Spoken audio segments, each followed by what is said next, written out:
রমজানের ওই প্রথম দিনে তোমার শুভ জন্ম হয়, জন্ম হয়ে দুগ্ধ খাও না, তাতে তোমার রোজা হয়। কেউ জানে না চাঁদের খবর, কেউ জানে না চাঁদের খবর, জানে গাউসে সামদানি। তোমারই নামের গুণে আগুন হইয়া যাই ফানি।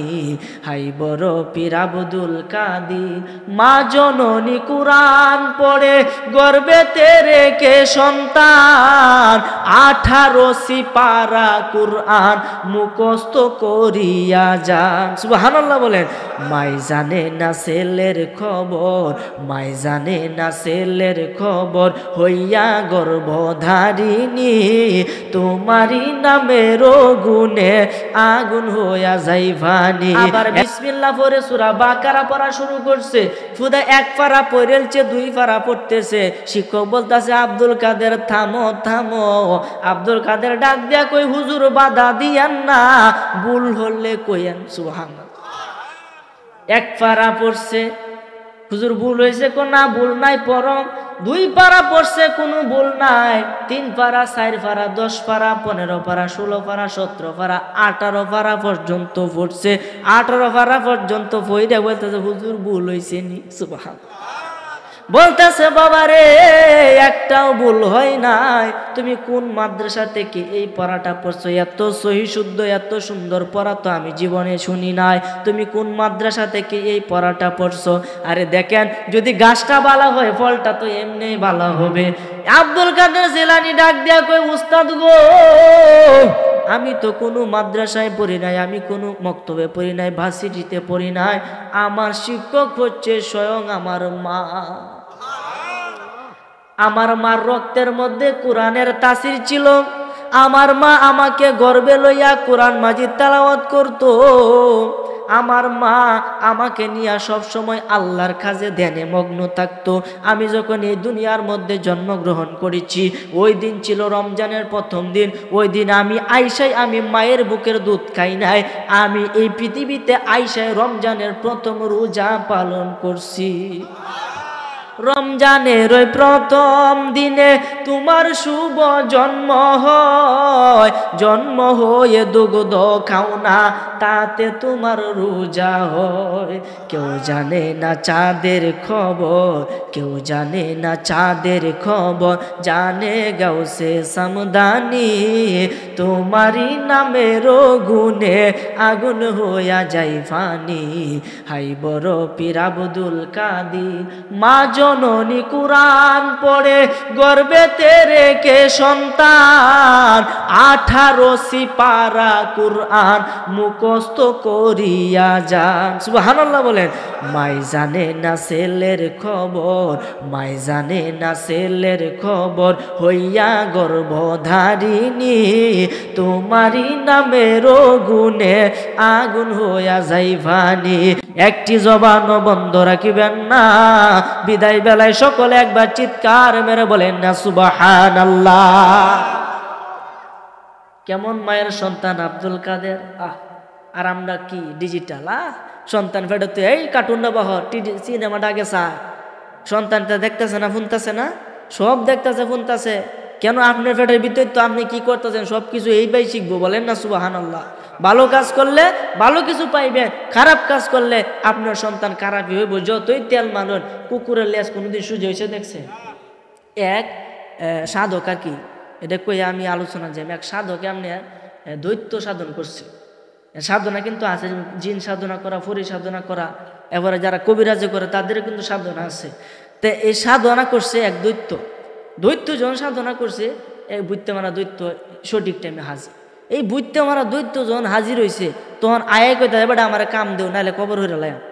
এটা কিন্তু কাম দেওয়ার লাগে, যারা কি সাধনা ঠিক মতন করে কাম দিয়ে, নাহলে কবর করে লাম। ও কাম দিতাম, তখন তার কাম দে 1 মিনিটের ভিতরে সব করে লা। সুবহানাল্লাহ বলেন। 1 মিনিটের ভিতরে সব করে লা। কাজ দে কাজ দে। আরে এত আর কাজ ফানা মিশায় ওহন আর কি রে রে, কাম দে নাহলে কল্লা তৈতাম না, তাড়াতাড়ি কাম দে। বলতেছে ওহন ওহন কি হরান। লাস্টে অনেক চিন্তা হয়ে কইতাছে, ও ভাইছি একটা, এই তো আমার বাড়ি একটা কুকুর, দেখছি এই যে কুকুরের লেজ এটা সুজা হর। সুবহানাল্লাহ। এটা সুজা হরো যদি পারো তুমি কত কামিয়ার বেটা এটা সুজা হরো এই যে বেটা ডলতাছে তেল দে আর তো কামিন আরো 3 বিঘা দে অন কই ফেসো ফসি কি পড়ছে না এবার 1 সপ্তাহ গেছে এরপরেও কি কাম হয় না লাস্টে কইতাছে হুজুর আমারে মুক্তি দে আমারে বিদায় দিন আমি আর পারছি না তার মানে বুঝা গেছে দৈত্য দ্বারাতে কুকুরের লেয়া সোজা করা সম্ভব হয় না এই কারণে যেই পিতামাতা খারাপ কাজ করে যেই পিতামাতা অন্যায়ভাবে বিবাহ বন্ধনে আবদ্ধ হয় যেই পিতামাতা হারাম রিলেশন করে বিবাহ বন্ধনে আবদ্ধ হয় এক ইমাম শাফি থেকে যিনি এটার আমল করছে একটা মাসালা যে কি বলে কোনো মহিলা যদি পিতামাতার অনুমতি ব্যতীত তাদের মনে কষ্ট দিয়ে বিবাহ বন্ধনে আবদ্ধ হয় মানে যে ভাগ্যটাকে জায়গা বিবাহ বন্ধনে আবদ্ধ হয় তার বিবাহ বাতিল বাতিল বাতিল 3 বার কইছি তাহলে বিবাহটা ওই মনে হল না তার ভিত্তিতে বালা সন্তান হইব হ্যাঁ তার আরো বেশি কষ্ট দিয়ে আরেক বেটার সাথে যাইব কথা বলেন ঠিক কিনা এই জন্য বাবা সমাজটা নষ্ট হয়ে গেছে একটা টাচ মোবাইলের কারণে কথা কই না রে টাচ মোবাইলের কারণে সমাজটা অনেকটাই নষ্ট হয়ে গেছে হুজুর এটা কি কইতাছেন মিডিয়ারা আইছে টাচ মোবাইল দিয়ে তুললে আপনারা ছাড়বো আমরা তো টাচ মোবাইলেই দেখবো বাবারে সব কিছুর একটা ভালো দিক আছে একটা খারাপ দিক আছে মানুষের মধ্যেও 2টা দিক আছে একটা হলো ভালো দিক আর একটা হলো খারাপ দিক একটা হলো ভালো মানুষ আর একটা হলো খারাপ মানুষ আপনি যদি মোবাইলটা ভালো পথে চালান আপনার জন্য মোবাইলটা হবে মঙ্গলজনক আর যদি মোবাইলটাকে আপনি খারাপ পথে চালান এই মোবাইল তাই তোমাকে জাহান্নাম পর্যন্ত পৌঁছে দিবে কথা বলেন ঠিক কিনা এই জন্য আমার ভাইরা বাবারা বন্ধুরা ওই আব্দুল কাদের জিলানী কেমন মায়ের সন্তান রে দেখেন হুজুর ডাক দিয়া কয় আব্দুল কাদের তুমি কোথায় থেকে সুন্দর পড়া পড়েছ ডাক দিয়া কয় হুজুর গো আমি তো কোনো মাদ্রাসা বা সিটি ইউনিভার্সিটি পড়ি নাই আমি আমার মায়ের কাছ থেকে শিখছি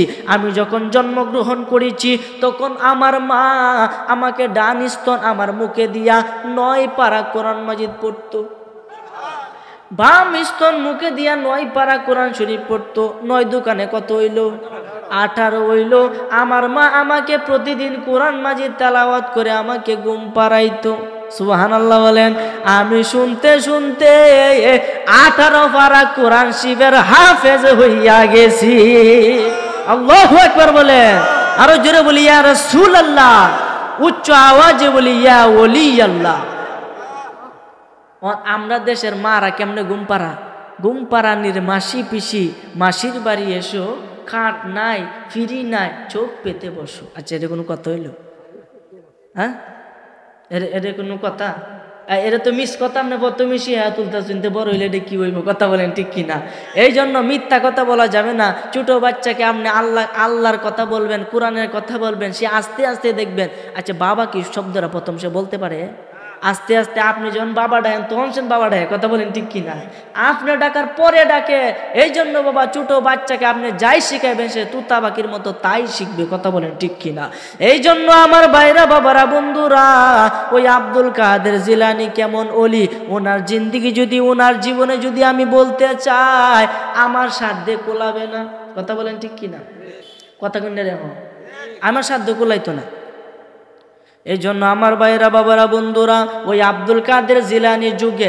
উনি যখন একটু বড় হইল তার কথা চতুর্দিকে যখন ছড়িয়ে গেল ওই সময় 2 জন ব্যক্তি ঝগড়া লাগছে খারাপ লাগতেছে আপনাদের খারাপ লাগলে কইবেন ওই সময় 2 ব্যক্তি ঝগড়া লাগছে এক হলো খ্রিস্টান আর এক হলো মুসলমান এক খ্রিস্টান আর এক মুসলমান 2 ব্যক্তি ঝগড়া লাগছে ঝগড়া লাগার পরে ঝগড়ার বিষয় হয়েছে নবী লইয়া এই খ্রিস্টান ব্যক্তি কইতেছে আমরা নবী ঈসা আলাইহিস সালাম উনি বলতো কুম্বি ইজনিল্লাহ একটা মরা বেড়া উঠতে কারিত সুবহানাল্লাহ মুসলমান ব্যক্তি কইতেছে আমরা নবী তোমরা নবী তো বড় তখন কইতেছে হ্যাঁ এটা আমি মানবাম তোমরা নবী যদি এতই বড় হইতো তে মাটির নিচে কেড়ে উফরে থাকতো আমরা নবী তো উফরে গেছে গা ও গেছে তো আমরা নবীর উম্মত লাস্টে আইব সুবহানাল্লাহ বলে এই কথা শুনে বেটা টাইট হয়েছে সর্বনাশটা হয়েছে কি কয় আচ্ছা আমরা নবী কইতো কুম্বি ইজনিল্লাহ এটা কইতে মরা মানুষ উঠতে খার হয়ে পড়তো জেতা হয়ে পড়তো তোমরা নবী কি পারতো সুবহানাল্লাহ আচ্ছা আমরা নবী কি পারতো না যাবে রে 2 সারা যে ঘুরে তৈছি নবীজি কইছে আয়া ভরো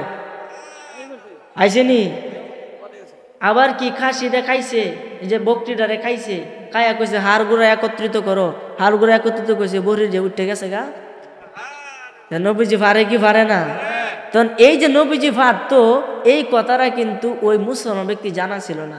আমি কি সব কিছু জানি এটা কোনো দাবি করেন যাইব? সব কিছু কিন্তু আমিও জানি না, মাদ্রাসার টিচার পর্যন্ত সব কিছু জানে না, তাকে পড়ে আইসা ছাত্রদেরকে পড়াইতে হয়। কথা বলেন ঠিক কিনা? এই জন্য সব কিছু সবার জানা থাকে না। ওই মুসলমান ব্যক্তির জানা ছিল না যে নবীজি কি আসলে মরা মানুষ জিন্দা করতে পারতো কি পারতো না। তখন তো সে আটকায় গেছে। এই মুহূর্তে নবীজি সব কিছুই দেখতেছে। ওই মদিনা থেকে ডাক দিয়া কয়, আব্দুল কাদের রে,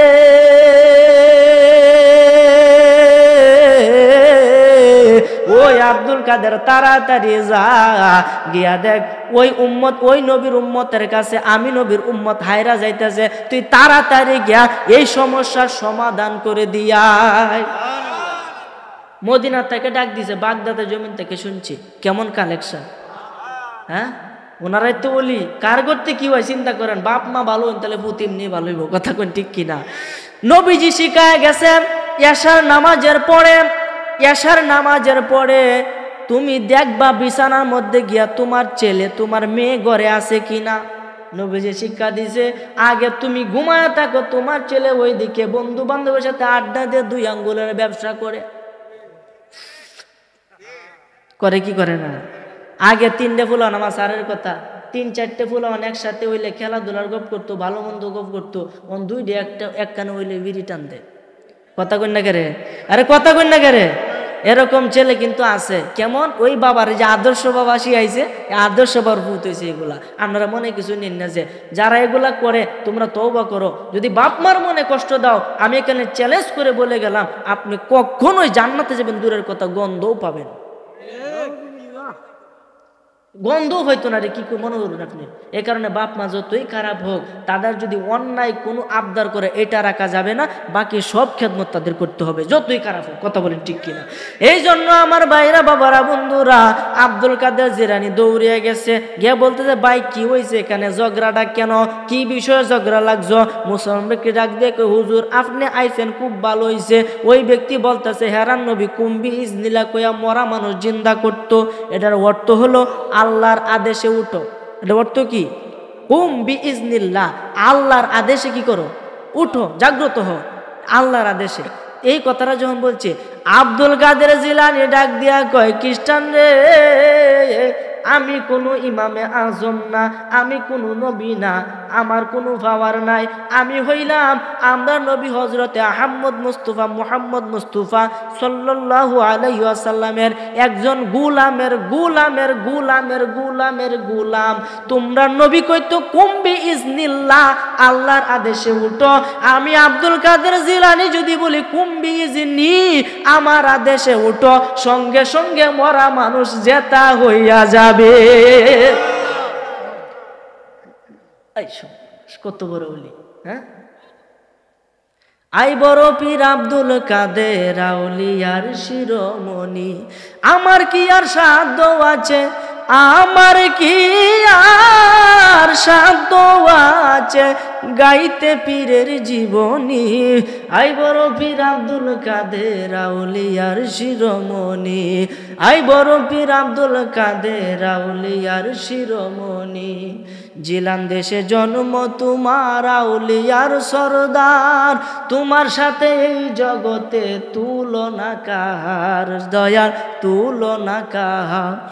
তোমার কাছে ধনের পাহাড়, তোমার কাছে ধনের পাহাড়, তোমার কাছে ধনের পাহাড়, তুমি মারফতের খনি। আই বড় পীর আব্দুল কাদের আউলিয়ার শিরোমণি, আই বড় পীর আব্দুল কাদের আউলিয়ার শিরোমণি। শিশুকালে মাদ্রাসাতে কেরামতি দেখিয়া, আলেমগণে বায়াত হইল তোমার হাত ধরিয়া। সুবহানাল্লাহ। মায়ের পেটে তাই কাঁপিরে, মায়ের পেটে তাই কাঁপিরে, শোনাই তাওহীদের বাণী। আই বড় পীর আব্দুল কাদের আউলিয়ার শিরোমণি, আই বড় পীর আব্দুল কাদের আউলিয়ার শিরোমণি।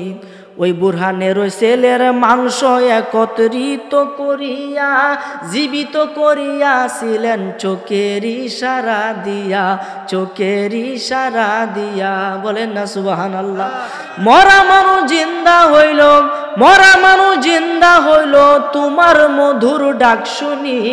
আইবর পীর আব্দুল কাদের আউলিয়ার শিরোমণি, আইবর পীর আব্দুল কাদের আউলিয়ার শিরোমণি। বলেন না সুবহানাল্লাহ। উনি কেমন জাতের ওলি ছিলেন রে বাবা? বলতেছে আমি আব্দুল কাদের জিলানি যদি বলি কুম্বি ইজনি, আমার আদেশে উঠো, সঙ্গে সঙ্গে মরা মানুষ জিন্দা হইয়া যাবে। ওই খ্রিস্টান ব্যক্তি ডাক দেখ, ওই হুজুর কথাটা আমি মানলাম না, কথাটা আমি এটা কি করেন, কোনো কথা হইল? আপনার আদেশ উঠবো একটা, আমার আপনি কি আর ক্ষমতা রয়েছে? একটা প্রমাণ দিন। তো প্রমাণ চাও, তাইও যায়। এই খ্রিস্টান ব্যক্তি লয়ে গেছে 1400 বছরের পুরনো একটা কয়বর, কয়বরটা হচ্ছে 13 হাত লম্বা, 13 হাত লম্বা কয়বর। তাহলে কোন যুগের চিন্তা করছে? এই অনেক পুরানা যুগের একটা লাশ। এই লাশটা যদি পারুন এনে একটা কবর গ্যা দেয়া সমান হয়ে রয়েছে, কেন কোন কয়বর আছে রে হুজুর? এনে একটা কয়বর আছে। তুমি কেমনে জানো? আমার দাদার পর দাদা আমার বাপের তো কয়ে গেছি, আমার বাপে আমার থেকে কইছি, এ কারণে বলছি এখানে একটা কবর আছে। আপনি যদি বেডার বেডা হন এটা তুলে দেখায়। বলেন না সুবহানাল্লাহ।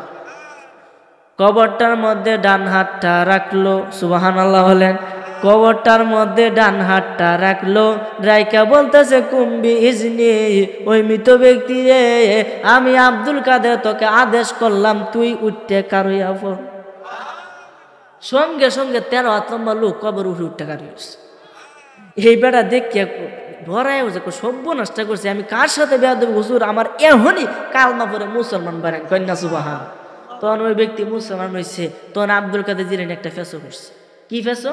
তাকায় দেখে যে লোকটারে কয়বর থেকে তুলছে, এই লোকটার মাথার থেকে লইয়া নাভি পর্যন্ত জান্নাতি পোশাক দ্বারা আবৃত, এবং নাভি থেকে পায়ের গন্ডার নিচ, হাঁটুর নিচ পর্যন্ত, গন্ডার উপরে পর্যন্ত জাহান্নামের আগুনে জ্বলতে জ্বলতে জ্বলতে জ্বলতে সারকার হয়ে গেছে। নাউজুবিল্লাহ। এক ব্যক্তির দুই রকম অবস্থা, এখন কি হবে রে বাবা? এক ব্যক্তির দুই রকম অবস্থা। আব্দুল কাদের জিলানির পায়ের মধ্যে লোকটা ভরে গেছে, হুজুর গো, আল্লাহ হয়তো আমার প্রতি দয়া করছে, মেহেরবানি করিয়া আমারে আরে কয়বরে ভিতরে ঢুকাইয়েন না। কবরের আযাব রে এত কঠিন, হুজুর মেহেরবানি করিয়া আমাকে কয়বর দিয়েন না। এ কবরে যাওয়ার লোক কি না কোনটা কোন? চিন্তা করে দেখো না কবরে কি যাইবা না, চিন্তা করে দেখো না কবরে কি যাইবা না। যেই কবরে ঈমান ছাড়া সঙ্গে কিছু যাইবে না, যেই কবরে আমল ছাড়া সঙ্গে কিছু যাইবে না। চিন্তা করে দেখো না কবরে কি যাইবা না, চিন্তা করে কবরে কি। এই দুনিয়ার সবই পর, কবর তোমার আসল ঘর। কেমনে সে ঠাই তাকিবি পরে শুধুই মাটির বিছানা, ওরে কেমনে সে ঠাই রইবি পড়ে শুধুই মাটির বিছানা। চিন্তা করে দেখো না কবরে কি যাইবা না, চিন্তা করে দেখো না। আজান কানে শুনিয়া কেমনে থাকো ঘুমায়া, কবরের আযাবের কথা একটু স্মরণ করো না। ওরে কবরের আযাবের কথা একটু স্মরণ করো না। চিন্তা করে দেখো না কবরে কি যাইবা না, চিন্তা করে কবরে কি যেতে হবে কি হবে না। এমন একজন লোক হাত তুলে দিয়ে আনছে, হুজুর আমি যাইতাম না। এই যে একজন তুলছে, এলা যাইতো না, বুঝছে না নতুন। তাক যাই হোক, এই আচ্ছা আপনি যদি না যেতেন চান, আপনি রেখে যাওয়ার লাগতো না। কোনটা কো এটা এমন একটা জায়গা আপনার ইচ্ছা নাই, পৃথিবীর কোনো মানুষের ইচ্ছা নাই ওই দেশে যাইতো, কিন্তু বাধ্য হয়ে তাকে যেতেই হবে। একটা অসুখ হলে কত ওষুধ বেরি খাই, অসুখ থেকে বাঁচার জন্য কত কিছু করি, কিন্তু মৃত্যুর হাত থেকে আপনি কি কখনো বাঁচতে পারবেন না। অথচ আমরা একটু চেষ্টা করলেই কিন্তু জাহান্নামের আগুন থেকে বাঁচতে পারবো, কিন্তু আমরা বাঁচতে চাই মৃত্যুর হাত থেকে, যেটা কখনোই সম্ভব না। আর যেটা সম্ভব এটা আমরা করি না। আমরা হয়েছি এরকম বাঙালি, কথা বলেন ঠিক কিনা? এই জন্য বাবা দুনিয়ার প্রেমে পড়বেন না, কোনো মেয়ের প্রেমে পড়বেন না, কোনো গাড়ির প্রেমে পড়বেন না, বাড়ির প্রেমে টাকার প্রেমে পড়বেন না। আল্লাহ এবং রাসূলের জন্য আপনার জীবনটাকে উৎসর্গ করে দেন, দেখবেন সমস্ত পৃথিবী আপনার পায়ের নিচে আইসা যাবে। এই জন্য আমার ভাইরা, বাবারা, বন্ধুরা, ওই সময় আব্দুল কাদের জিলানী ডাক দিয়া কই, বাবা তোমার এই অবস্থা কেন? তোমার অর্ধেকটা হলো জান্নাত, অর্ধেকটা জাহান্নাম, এটার ব্যাখ্যা দেও। বলেন না সুবহানাল্লাহ। ওই ব্যক্তি চোখের পানি চাইরা ডাক দিয়া কই, হুজুর গো দুঃখের কথা আমি কি কইয়াম, আমি দুনিয়ার মধ্যে যখন ছিলাম আমি আমার মায়ের বড় খেদমত করতাম। সুবহানাল্লাহ। আমি আমার মায়ের বড় খেদমত করতাম। তাইলে তোমার এই অবস্থা কেন হইল? তাইলে আপনি দুঃখের কথাটা শুনেন, আমার বাবা ছোট থাকতেই আমাকে রেখে মারা গেছিল। আমার মা আমাকে অনেক কষ্ট করে লালন পালন করছে, অনেক কষ্ট করে লালন পালন করছে। কষ্ট করে লালন পালন করার পরে আমি বড় হইলাম, চাকরি হইল, আমার মা আমাকে বিয়ে করাইলো। নতুন বউ ঘরের ভিতরে তো আমি যাই অফিসে চাকরি করার জন্য। যখন আমি যাই কাজ করার জন্য, বাড়িতে আমার মা এবং আমার স্ত্রী দুইজন, আর কেউ নাই, আমার ভাই বোন কেউ নাই, শুধুমাত্র এক বেটার এক পুত ছিলাম আমি। এই জন্য হুজুর যখন আমি অফিস থেকে একদিন বাড়িতে আসতেছি, দিনগুলা ভালো যাইতেছে, হঠাৎ করে একদিন আমার স্ত্রী আমার কানের মধ্যে মার নামে বিষ ডালল। মার নামে বিষ ডাল, এমন বেডি আছে না? নাই।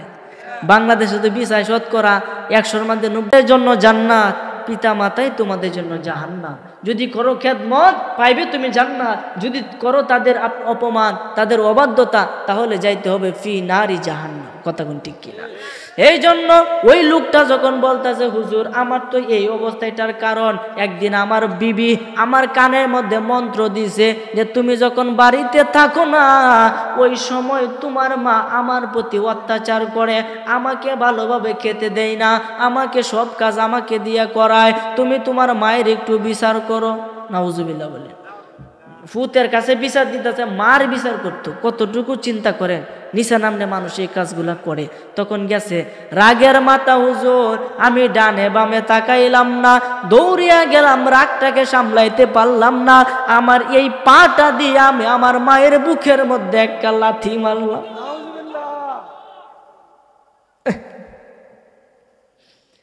এই পা দিয়ে আমি আমার মায়ের বুকের মধ্যে লাথি মারলাম। হুজুর আমার মায়ের চোখ বেয়ে বেয়ে পানি পড়তেছে। পানি যখন চোখ বেয়ে বেয়ে পড়ে, আর আল্লাহর কাছে কই, আল্লাহ তোমার কাছে বিচার দিলাম, সারাটা জীবন আমি যাকে লালন পালন করলাম, 10 মাস 10 দিন আমি যাকে গর্ভে ধারণ করলাম, করছে কি করছে না, এত কষ্ট আমি সহ্য করলাম, প্রসব বেদনা আমি ভুলে গেলাম, একটু চিৎকার শুনে, বাচ্চার একটু কান্না শুনে আমার প্রসব বেদনা, যে মৃত্যুর যন্ত্রণাটা আমি ভুলে গেলাম। ওই ছেলেকে আমি আমার বুকে জড়াইয়া, আমার বুকের দুধ পান করাইয়া, ওই ছেলেকে আমি বড় মাস্টার বানাইয়া একটা চাকরি করাইয়া দিলাম। এই ছেলের পিছে আমি অনেক খাটানি খাটলাম। অবশেষে আরেক বাড়ির একজন মেয়ের কথায়, তার নিজের বিবির কথায় আর কিছু তুই চিন্তা করলে না, আমার বুকের মধ্যে তুই লাথি মারলে, যা বাবা যা, আমি কিছুই বলবো না, এর বিচার আল্লাহ করব। ঠিক না ঠিক? এই জন্য পিতা মাতাকে কষ্ট দাও, মুখ ফুটে কিছু বলতে হবে না, অন্তরের ভিতর যে কষ্টগুলা জমা আছে, এই কষ্টগুলা দেখলে আল্লাহর আরো সতী কাঁপে। নাউজুবিল্লাহ বলেন। এই জন্য পিতা মাতার মনে কষ্ট দেওয়া যাবে না। 10 মাস 10 দিন মায়ে গর্ভে দিছে ঠাই, রক্ত মাংস খাইয়া মায়ের ভবে আইলাম ভাই, ভূমিষ্ঠ হইয়া আমি উঠিলাম কান্দিয়া, শান্ত করিল মায়ের বুকের দুধ দিয়া। আরে মায়ের প্রসবের কালে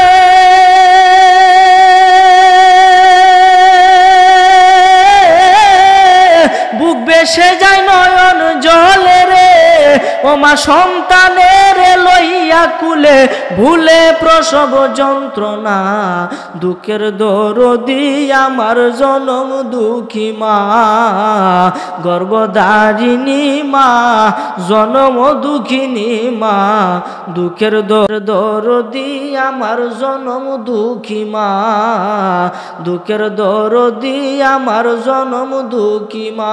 কথা বলেন ঠিক কিনা? হাতে পায়ে তেল মাইখা মাই দিল শক্ত করি, প্রস্রাব পায়খানা আমি মায়ের কুলেই করি, তবু নামারা করিল বিজল গুয়ে মুতে, আমারে সুখ নাই রাখিয়া মাই তাকে ভিজাতে। আরে অসুখ হইলে দেখি চাইয়া আমার মাই রইছে বিছানাই বয়ারে, বলে আমায় আল্লাহ লইয়া যাও গো সন্তানের নিও না, দুঃখের দরদি আমার জনম দুঃখী মা, দুঃখের দরদি আমার জনম দুঃখী মা। কথা বলেন ঠিক কিনা?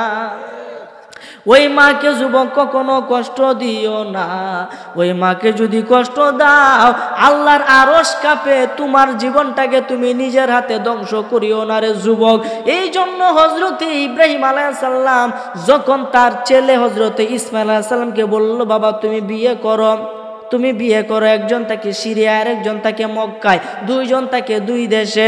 যখন বিয়ে করলো, বিয়ে করার পরে তার বাবারে খবর দিল, বাবা আমি বিয়ে করেছি, তোমার পুত্রবধূকে তুমি দেখে যাও। এই কথা বলার পরে চিঠি পাইয়া হযরতে ইব্রাহিম আলাইহিস সালাম গেল তার ছেলের বউকে দেখার জন্য, আসলে কিরকম মেয়ে বিয়ে করেছে। গেছে দেখতো, গিয়া দেখে বাড়িতে ইসমাঈল আলাইহিস সালাম নাই। ইব্রাহিম আলাইহিস সালাম ঘরের দরজার মধ্যে টোকা দিল, বাড়িতে কেউ আসেননি। তার বিবি ডাক দিয়ে কয় আসি। ও কেলা, ইসমাঈল কোথায়? ইসমাঈল কোথায় বলতেছে, কই আপনি আমার স্বামীর নাম ধরে ডাকতেছুই, আপনি তো সাহসটা কম হয়েছে না? অথচ কিন্তু তার বাবা, চিন্তা করেন, ইব্রাহিম আলাইহিস সালাম এই আপনি অত বড় সাহস আছে বলুন তো, আমার স্বামীরে কেউ নাম ধরে বলে নাই, আপনি নাম ধরে আপনি কেলা দেন, দরজাটা একটু খুলো, আমি তার সাথে একটু কথা। সে কোথায় গেছে? কয় বাইরে গেছে।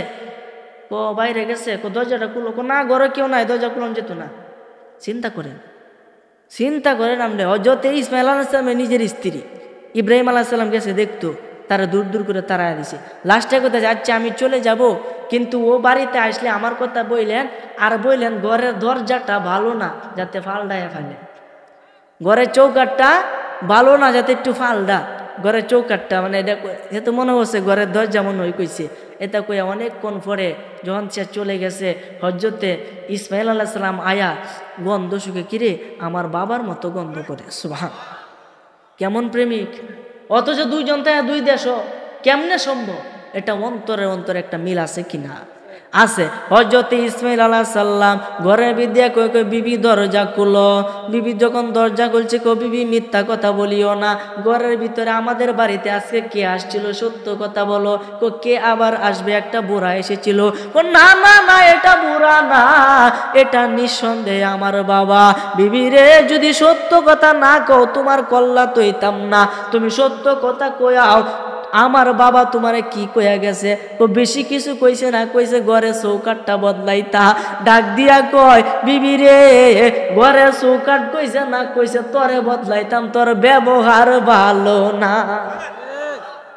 কথা বলেন ঠিক কিনা? পরে দেখছে তালা শেষ। বাবার কথাই তো এখানে শ্রেষ্ঠ, কারণ যে বাবার সাথে বিয়াদবি করে সে তো বউ ওরা যোগ্যই না। কথা বলেন ঠিক কিনা? এই জন্য মহিলাদেরকে আমি সাবধান করে দেই, জীবনে কখনো নিজের পিতা মাতার সাথে তো বিয়াদবি করো না, শ্বশুর শাশুড়ির সাথে বিয়াদবি করা যাবে না। কারণ তুমি তোমার বাড়ি থেকে আয় বছর সারা জীবনের জন্য ওনার বাড়িতে, তার সাথে তুমি বিয়াদবি করো, 2 নাম্বার কাজ করো, তোমার জিবরার আল্লাহ জাহান্নামের কেঞ্চি দিয়ে কাটবে। ঠিক না বেটি? এই জন্য মহিলারা সাবধান হইয়া যাও। নবীজি বলছেন তোমরা বেশি পরিমাণে জাহান্নামে যাবে, আবার বেশি পরিমাণে জান্নাতেও যাবে। যে করবে ভালো কাজ সে পাবে জান্নাত, যে করবে খারাপ কাজ সে পাবে জাহান্নাম। কথা বলেন ঠিক কি না? এই জন্য আব্দুল কাদের জিলানী যখন ডাক দিয়া কয় তোমার এই অবস্থা কেন হইল একটু আমাকে বলো, আমি আমার বিবির কথা শুনে মায়ের বুকের মধ্যে পা দিয়ে লাথি মারছিলাম, এই জন্য আজকে আমার এই পায়ের মধ্যে আগুন জ্বলে।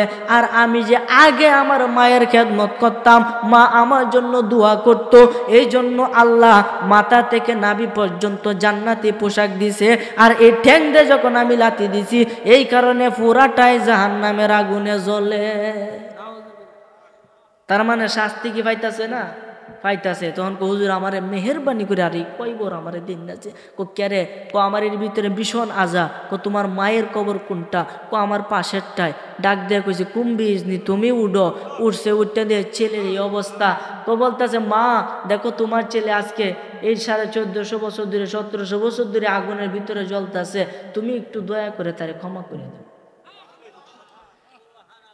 ডাক দিয়া কই হুজুর আপনার কাছে মাফও চাই, দোয়াও চাই, আমি যদি মইরেও যাই আমি ছেলেকে ক্ষমা করব না। আব্দুল কাদের জিলানী ডাক দেখো তুমি তো মইরেই গেছো, আর কি মরবা, তুমি তারে মাফ করে দাও। না হুজুর আমি তাকে মাফ করব না।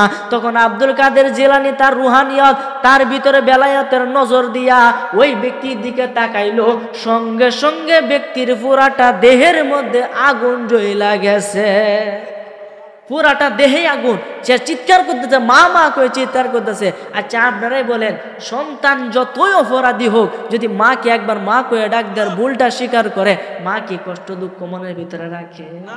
সবকিছু বললে ডাক দেয়া কয় আল্লাহ আমি আমার মাকে ক্ষমা করে দিলাম, আমি আমার ছেলেকে ক্ষমা করে দিলাম, আল্লাহ তুমিও ক্ষমা করে দেও। সঙ্গে সঙ্গে ছেলে সম্পূর্ণ আগুন নিভা গেল রে ভাই, সুবহানাল্লাহ। সম্পূর্ণ আগুন। তা মায়ের দোয়ায় সন্তান আল্লাহর ওলি হয়, মায়ের দোয়ায় সন্তান কি হয়? জাহান্নামে যায়। কথা কোন ঠিক কিনা? এর বাস্তব প্রমাণ বাইজিদ বুস্তামি। আপনারা সকলে জানেন, একদিন বাইজিদ বুস্তামি মা কইতেছে বাবা একটু পানি দিবা আমারে রাত্রে। গে দে পানি নাই, অন পানি আনতো যাওয়ার লাগে, এই একটু দূরাই গেছে পানি আনতো, আইনা দেয়া মা ঘুমায় পড়ছে। মারে যে ডাক দে আম্মা উডো পানি আনছি, বেয়াদবি হইতো না কাঁচা গুন্ডা। সে কি করলো, মায়ের মাথার কাছে পানির গ্লাস নিয়ে দাঁড়ায়া থাকলো। দাঁড়ায়া থাকতে থাকতে থাকতে থাকতে 1 ঘন্টা মা উঠে না, 2 ঘন্টা উঠে না, 3 ঘন্টা, 4 ঘন্টা, 5 ঘন্টা, এইভাবে ঘুমাইতে ঘুমাইতে ফজরের আজানের সময় মা ঘুম থেকে উঠছে। ওইটা দেখে মাথার পাশে দাঁড়ায় রয়েছে তার ছেলে বাইজিদ। ডাক দিয়ে কই বাবা বাইজিদ তুমি এখানে কেন দাঁড়ায় আছো? মা গো তুমি আমার কাছে যখন পানি চাইছিলা, গিয়া দেখি ঘরে পানি নাই, ওর দূর থেকে পানি আইনা দেখি তুমি ঘুমায় গেছো।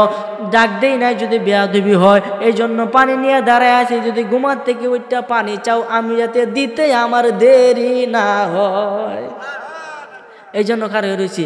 মা চোখের পানি ফালাইয়া নামাজের মুসল্লার মধ্যে বৈশা আল্লাহর কাছে বলে মাওলা আমার ছেলে আজকে আমার খেদমত করে আমার মনটাকে খুশি করে দিয়েছে, আল্লাহ আমার ছেলেরে তুমি তোমার ওলি হিসাবে কবুল করে নাও। তে বাইজিদ বুঝতে আল্লাহর ওলি হয়ে গেছে, সুবহানাল্লাহ বলতেন না? এই জন্য আমার ভাইরা বাবারা বন্ধুরা, আমার আলোচনা একেবারে শেষ প্রান্তে চলে এসেছি। আমি আর আলোচনা দীর্ঘায়িত করবো না, জানি আপনাদের অনেকের খারাপ লাগতেছে। আরে হ্যাঁ, আর শেষে কিন্তু তামরও কাছে কেউ জানি না যে বিরিয়ানি হ্যাঁ কবর হইব খাই ভাই, বাড়িতেও নি ভাই, ধরার লাগলে 1 মুষ্টি রে খাই ভাই, এরপরে তাবারুক বললে খাই ভাই, রোগের উজিলা ধরে খাই ভাই, রোগগুলা থেকে মুক্ত কে করবে? কথা না কে করবে? সর্বশেষ আপনাদের কাছে একটা গোপনীয় একটা আমল কইয়া যায়, যেটাকে যুবকরা এটার মধ্যে জর্জরিত, এটা কেউ ভানা সমাধান করতো। আমি যাদেরকে দিয়েছি আজও পর্যন্ত তাদের এই সমস্যাটা আর হয় নাই, আলহামদুলিল্লাহ বলে। স্বপ্ন দোষ হয় কি হয় না? হ্যাঁ কথা কই না কেরে হন? যুবকরা যারা আছে আনে বানে ঘুরিয়া, এরা কিন্তু উপায় নাই, এরা সারা সব বনাস পজাক থাকলেও ঘুমো থাকলেও, কথা কোন ঠিক কিনা? এই ঘুমোটাকে কিভাবে আপনি সমস্যার সমাধান করবেন? এই যে ঘুমোটাকে পাপ করতেছ, সব কিছু কিন্তু ভিডিও রেকর্ডিং হইতেছে রে যুবক, তোমার মান সম্মান প্লাস্টিক বানাইলবো কিন্তু। এই জন্য তওবা করো, কাটি দিলে তওবা করো। আল্লাহ বলছে যদি কেউ তওবা করে 1 ফোঁটা পানি তো চোখ দিয়ে বাইর করতে রে, আমি আল্লাহ তার মাথার চুলের আঘাত থেকে শুরু করে পায়ের পাতা পর্যন্ত পুরা দেহের গুনাহ মাফ করে তারা নিষ্পাপ মাসুম বাচ্চার থেকে নিষ্পাপ বানাই দেয়। তাহলে কি মনে করেন যে আল্লাহ কি পারে না? এই জন্য আল্লাহর কাছে কান্না একটু তওবা করবেন। এই স্বপ্ন দোষ কাটার জন্য আপনি রাত্রে অজু কইরা, আমি যে কইতাছি আমি কিন্তু আবার করতে, যদি দরকার লাগে তাহলে করান, আর দরকার না থাকে করার দরকার আছে ইনশাল্লাহ আমি এগুলা ইনশাল্লাহ। আচ্ছা আপনারাই কইরেন কি, অজু করবেন, কইরা আপনি যেখানে ঘুমাবেন ওইখানে গিয়ে বসবেন, বৈশা কয়েকবার আস্তাগফিরুল্লাহ পাঠ করেন, ইস্তিগফার, আস্তাগফিরুল্লাহ আল্লাযী লা ইলাহা ইল্লা হুয়াল হাইয়ুল কাইয়্যুম ওয়া আতুবু ইলাইহি লা হাওলা ওয়ালা কুওয়াতা ইল্লা বিল্লাহিল আলিয়্যিল আযীম। এই কথাটা কয়েকবার পাঠ করিয়া নবী পাক সাল্লাল্লাহু আলাইহি সাল্লামকে আপনি কয়েকবার দুরূদ সালাম পেশ করবেন। সাল্লাল্লাহু আলাইহি ওয়াসাল্লাম এটা পড়তে পারেন, সাল্লু আলাল হাবিব সাল্লাল্লাহু আলা মুহাম্মদ সাল্লাল্লাহু আলাইহি ওয়াসাল্লাম, এইভাবে পড়তে পারেন। আরও অসংখ্য দুরূদ আছে, 11 বার দুরূদ শরীফ পড়বেন। পড়ে আউযু বিল্লাহ বিসমিল্লাহ সহকারে 7 বার, যুবকরা মনে রাখো, নোট করে রাখো, রেকর্ড করো, 7 বার আয়াতুল কুরসি পাঠ করবেন, 7 বার আয়াতুল কুরসি। এবার 7টা দিকে ফু দিবেন। সর্বপ্রথম একবার পরে ফু দিবেন ডান দিকে, আরেকবার পরে বাম দিকে, আরেকবার সামনে, আরেকবার পিছনে। কয়বার হইল? রাহুর নাই রে, কয়বার হইছে? একবার পরে উপরে, আরেকবার পরে নিচে। কয়বার হইল? 6 বার। আর একটা হয়েছে আপনার মাথার থেকে লয়ে পাও পর্যন্ত পুরাটা আমাদের। নারে তাকবীর,